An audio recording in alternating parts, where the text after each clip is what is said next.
Hey guys, what is happening? Thanks for stopping by. Happy Thursday. Glad to see you again. So I wanted to make a follow-up video after the one yesterday about the batteries and all that bird nest of wiring that I had on top of the batteries. I've cleaned some of that up a bit. I found an adapter that I needed in my junk drawer so I can get away from all those alligator clips, and permanently mount things with connectors I can just unplug when I'm not using an accessory, or switches. I'm eventually going to go to switches. So that'll just make it more convenient, where I don't have to dig around under there and put alligator clips on the battery terminals every time I want to run the fan. That was just a little ridiculous, but I've been getting by with it. So this has been day number 42. I've lost count. I think it's day number 42. But so we talked about straightening up the batteries a little bit. I'm going to keep the wire, the long wire, from the solar panels to the controller for one reason. In the summertime, I like to park in the shade to keep the van cool. So I have to take the panels and put them out in the sun, which sometimes it takes a good 20 feet or more to get them out into the sun. Sometimes I'll put them out in the grass or out on the edge of a parking lot or wherever. But it beats parking out in the sun just to get some solar into your panels. Keeps the van much cooler to park in the shade. But I'm going to get a shorter wire that runs from the solar controller to the battery terminals. I just need like a wire that's 2 feet long for that. The one I got now is about probably 10 feet long, and I got it balled up and tied up with a Velcro strap just to keep it organized the best I can. And what else were we going to talk about today? Oh, the little buddy heater. See, I keep it mounted on the door right there. It's just some hooks that it hooks over on. So when I'm driving, I take it down and put it under the bed in its case. And because if I hit a big bump, it could probably fall off of those hooks. And so that's where I mount the little buddy heater. And we were talking about condensation issues I was dealing with because of that heater. And that was the whole reasoning about adding more battery power so I can run the fan more. And you can see the fan right there. So last night, it was the warmest night in 4 nights, and it was 25 degrees Fahrenheit. It has been bitter cold lately. So I ran the heater, had the fan on at the same time. I just pointed it up at the ceiling. That way the wind hits the ceiling and it circulates around and round and round, and it's great. It has eliminated 95% of that moisture issue. Unbelievable. Just moving that air through, it solved the problem as far as I'm concerned. I can deal with that little bit that was there. I mean, it was just such a small amount that you could barely feel with like the back of your hand, just a little bit. So I can definitely deal with that. Before it was out of control. It was too much condensation. But moving the air, running the fan while I run the heater, I'm good. I'm fine with it. And now that I've got the extra battery power, I can run that fan all I want. Not worried about running out of electricity whatsoever. That's 120 amp hours total, and that fan pulls 0.7 per hour.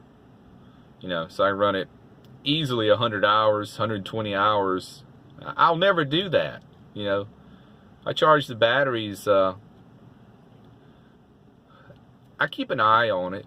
I've never let them get down below 12.5. Probably 12.2 is not good on the batteries. Don't want to let them get down that low, even though they are deep cycle batteries and they're built for deep discharge. I want to treat them well.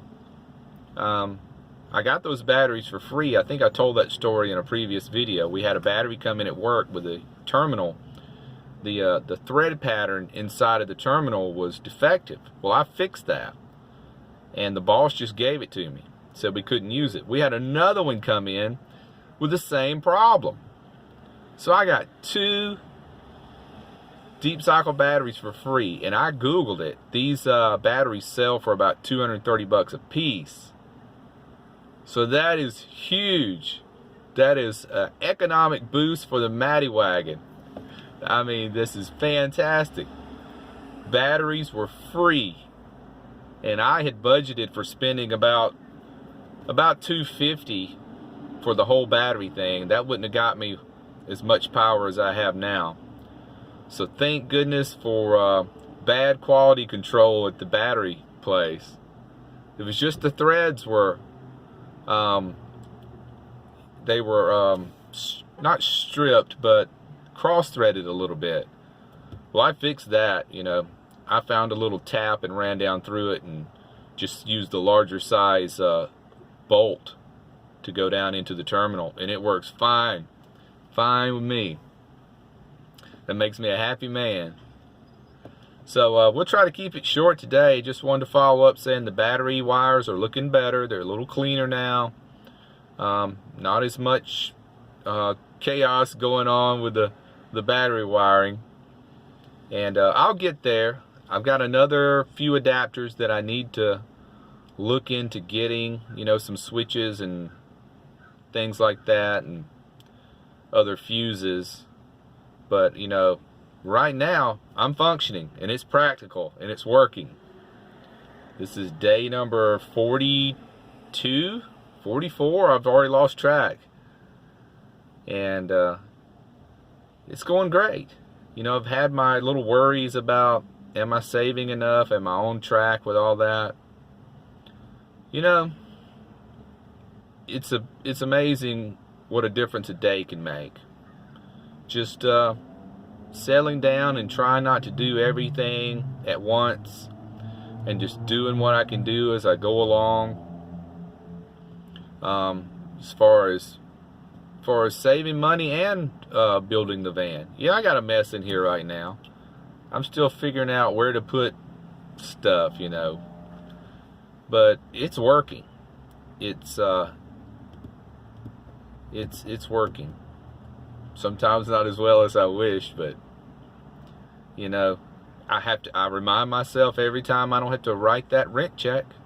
I mean, that makes every little problem and issue I've had well worth it. Very happy with saving, not paying rent. And I've been looking into the health insurance stuff, and you know, I'll come up with something on that if I have to buy a private policy, or if I can get one of the optional policies through the Affordable Health Care Act. So it'll all work out. I'm not worried about it. Right now, just keeping my full-time job. Nothing's going to change to at least August 1st. That's the earliest anything could change as far as quitting the job and moving on to do something part-time and kind of traveling around. So today is March the 7th. So, you know, I just I plan too much sometimes, and I look forward to the future too much. And you know, I did another video about how I can't just live in the moment. I guess it's just the way my brain is wired, but I'm working on that too. So everything is a work in progress, and so is life. Life is not perfect. That's what I'll call this video. Life is not perfect, and neither is van life. So we do what we can do when we can do it. So yeah, I'll sign off here now, guys, and let you go. And thanks for your time stopping by and having our little chats. You know, I always enjoy it. Try to put up a video about every day. Never thought I would do that. Never thought I'd be able to do a video every day with a full-time job, but you know, I look forward to it. It's fun. It's fun. So take care of yourself, be well, and hit the bell. We'll see you next time. Bye.